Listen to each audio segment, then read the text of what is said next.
on the world level, then, you know, you got to have class to it. You know, that's just the way I feel. You know, and I agree with you, but I think that, you know, I'm speaking for Frank Shamrock here. That guy knows how to sell a fight. He understands storylines, and he understands making a personal grudge out of a match because he came from pro wrestling, and people don't even understand that he came from pro wrestling. I have the footage fucking in my personal collection of him in UWF. He came from pro wrestling just like his brother came from fucking pro wrestling. They understand how to sell a fight, and that's what I'm talking about. I know Frank Shamrock can whip a motherfucker's ass, no doubt about it. He is one of the greatest fucking guys I've ever seen in a fucking ring, period, on any level. But what I'm saying is he also knows how to sell a fight. Even if he knows he's going to get his ass whipped, he'll fucking sell a fight like he doesn't think he's going to get his ass whipped. And that's what makes the fight intriguing. Well, he thinks a lot like I do. Can't nobody whip my ass until they prove it to me, man. That's just the way I feel about it. I mean, you call that big-headed or what, but, you know, that's your opinion. But until it happens, you know, then it can't be done, you know.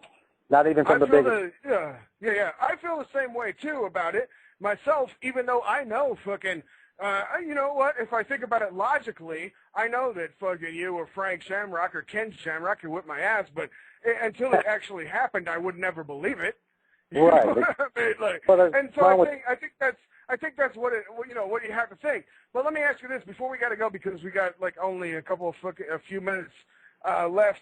I want to ask you about these. I want to get your UFC 4 predictions, at least for the fucking the two big matches, because like every UFC card, who knows who the fuck the guys on the besides the fucking main match or the main 2 or 3 matches. Who the fuck even knows who everybody else is? Everyone looks exactly the fucking same. They got the same trunks. They got the same haircut. They might be from different countries, but you'd be fucking you shock me to tell me about it. You know, everyone looks the same, and that's where I think UFC is gonna fucking end up making a big problem for themselves because they got no new stars. There's no stars. Like, well, maybe everyone and there will help it out a little bit, you know. Yeah, I need you in WEC. That's all. I mean, because I gotta have somebody there that I fucking know.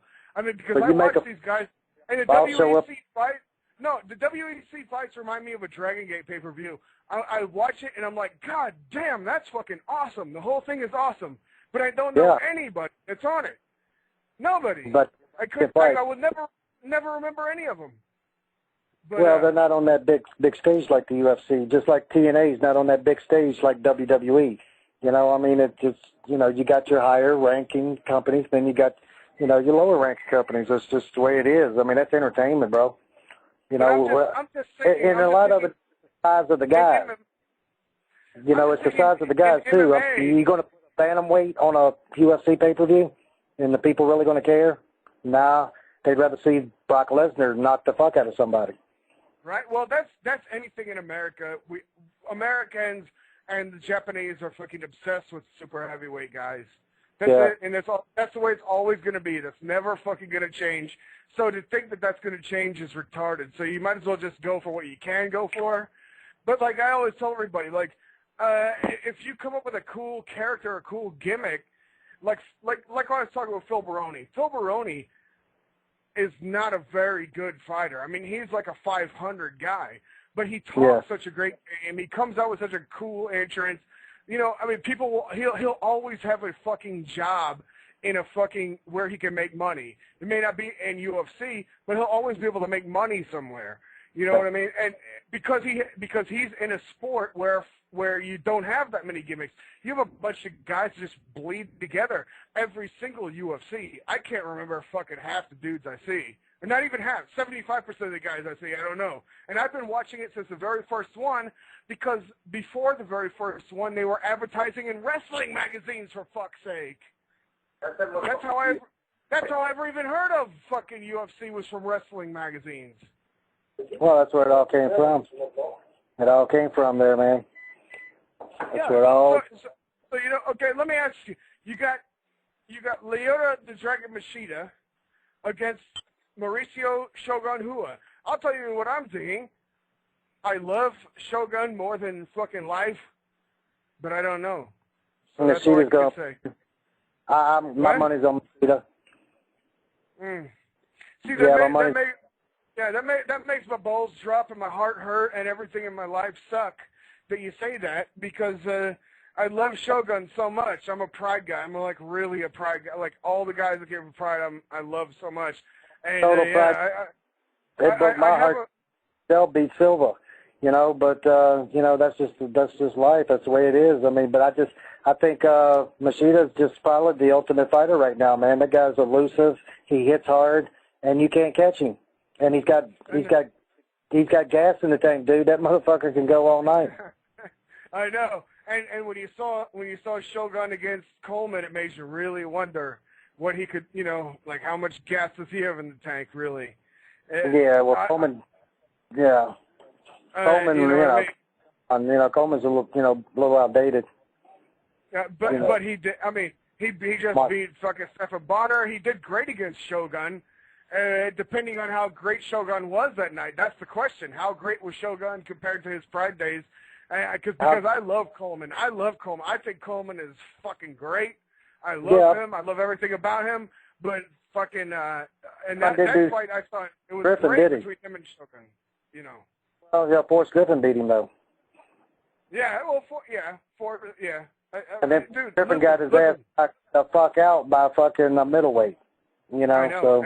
I know. And I was watching Shogun against Forrest Griffin in a fucking bar, and I told everyone in the bar, and then I looked at how great Shogun was, and then I looked like a fucking moron after it all happened, because Forrest fucking Griffin, for fuck's sake, beat my hero, my glorious fucking man of all times, the Shogun.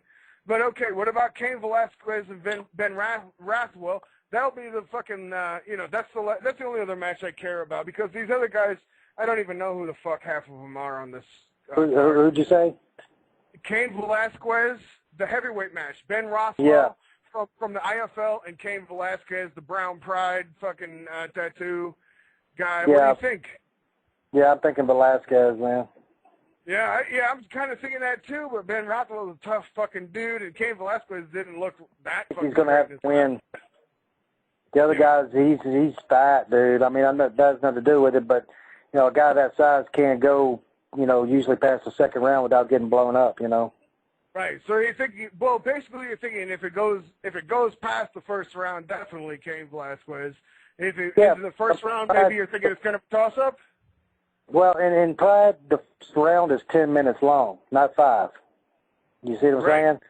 So, yes. I mean, the big boy there, he's not used to that, man. He never fought in Pride, so, a guy that size, I mean, come on. I mean, could it really go 10 straight-out minutes? No. So if a guy that's conditioned to do that, like Velasquez, I mean, he's conditioned.